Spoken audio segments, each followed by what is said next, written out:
Hi Capricorn, welcome to the channel. So today I'm going to do a reading on the good stuff that's coming to you. And this could be finances, love, that type of thing. I'm going to start with the tarot cards that I pulled. And then we have an oracle card that I'm going to read to you. And then I also have a little trinket that I pulled as well. So let's get started. Capricorn, your reading looks really, really good. It's capped off by the 10 of Cups on the bottom of the deck. That is just really like fulfillment in love, essentially. So the happy family, the home, the children. So if you are single currently, it could be that that 10 of Cups is coming into you in the near future.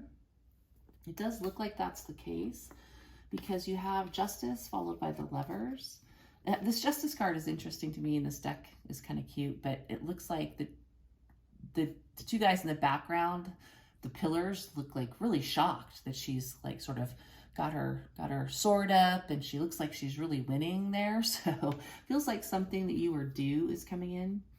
Lovers is a card of meeting your soulmate, meeting an equal partner, meeting somebody you're just deeply smitten with, that you're going to be very passionate with or equally yoked to. This particular lover, I feel like, is somebody that may have been keeping quiet about their feelings towards you, but they definitely are planning on coming in and speaking their mind. Could also be because this is a card of being at rest and sort of being alone with your thoughts. So this person could be like thinking about you a lot at night. They could be very passionate about you. I think that they potentially see you as wish fulfillment because the star is here. That can be just someone who shines really brightly, someone that another person sees as everything they've ever wanted, which is the 10 of Cups, like getting everything that you've ever wanted in a romantic relationship. So they definitely have been thinking about you, wanting to come forward, seeing you as wish fulfillment, seeing you as probably everything that they've ever wanted in a romantic partner that they could build a life with. It's funny because underneath this was the Knight of Cups, which is the card of romance and knight in shining armor and just, you know, really being knocked off your feet by somebody romantically. So it does feel like you primarily have some success in love coming in the near future. Again, it feels like something that you are probably due for because of the Justice card. Also can say that this person coming in, and this may be why they have been in the Four of Swords or have this Four of Swords energy, they are the kind of person who's going to do things right. This could actually be very healing for you if you've had a hard time in past relationships. These are two cards that also represent healing. So this is healing after heartbreak.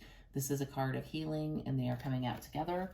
So it could be that this particular lover that comes in is going to really sort of wash away the pain of the past, as it were. And that's how you get to the 10 of Cups, right? You know, you find somebody who comes in and does things right and really romances you. And, you know, it tends to make up for, you know, anything you've been through in the past. So that's kind of the feeling that I'm getting from what we're seeing in this particular reading. So the Page of Wands, it's so funny. He's got his hand over his mouth. Page of Wands can represent communication that comes in that is like flirty, fun, passionate. Just could also represent good news. So I think when they do finally come out of that Four of Swords, they're going to come in with kind of a flirty air. Maybe they send you an email or a text or something, or they direct message you. If you're talking to them online or digitally, and the message is a little like, could be a little, naughty, whatever, it's depending on how adventurous they are.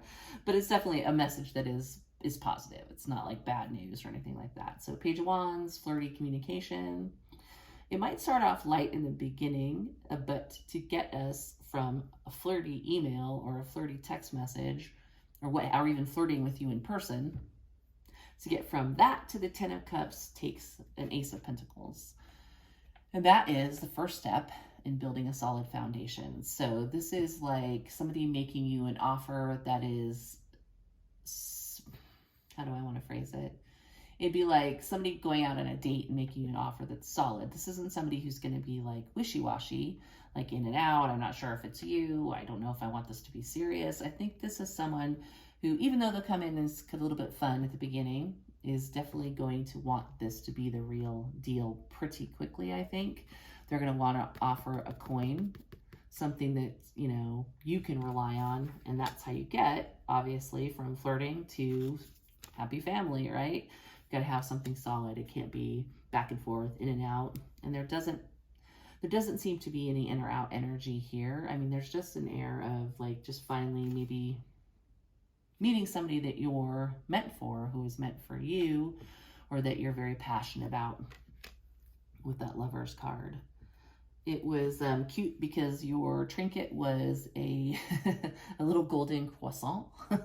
So if you're lucky, maybe that means you're going to Paris. I think too, for most people, it might be, you know, going out, let's grab, you know, coffee, let's grab breakfast, you know, let's, you know, here I brought you, if you work together, like here, I brought you some, you know, pastries for, you know, let's go have lunch together, that type of thing. It's a, to me, it's a feeling of getting together and breaking bread together kind of a thing, which, you know, Page of Wands, and you start out kind of doing that coffee date or that type of thing, something that's less serious. And again, traveling to the Ace of Pentacles and then to the Ten of Cups eventually, right? So I think this is all looking very positive, again, very healing for you. So Capricorn, let's talk about your Oracle card. This one is Bloom, number 5. I love her like wild hair. This deck always has really interesting cards. So let's read the description. Bloom, self-confidence, individual fulfillment. It also says femininity, but guys, you know, take it as it is. It could just be getting into your feminine energy. A woman gazes into your eyes with pride and self-confidence. She knows what she wants, and this certainly blooms out of her being like a bountiful garden. Her hair is thick like the branches of trees, reaching out with controlled abandonment. The power of nature surrounds her, flowing both into her and out of her. What would it be like to feel disconnected and confident? What could you accomplish? Your inner strength blossoms into future achievements. You know, I think this is really just clearly saying you're on the cusp of sort of blooming into who you are, into, you know, this potential new love here that's gonna, you know, really fulfill your wishes as well. So I talked about how this person looks at you as wish fulfillment, but I think it's also going to be very much wish fulfillment for you. It's going to be your opportunity to have a relationship that helps you also be happy and fulfilled and to bloom and that type of thing. I really just think that for most of you Capricorns, if this reading resonates, you're just on the cusp of something pretty amazing, pretty fun, and pretty loving. So that's what I have for you, Capricorn. I hope that helps, and I'll see you next time.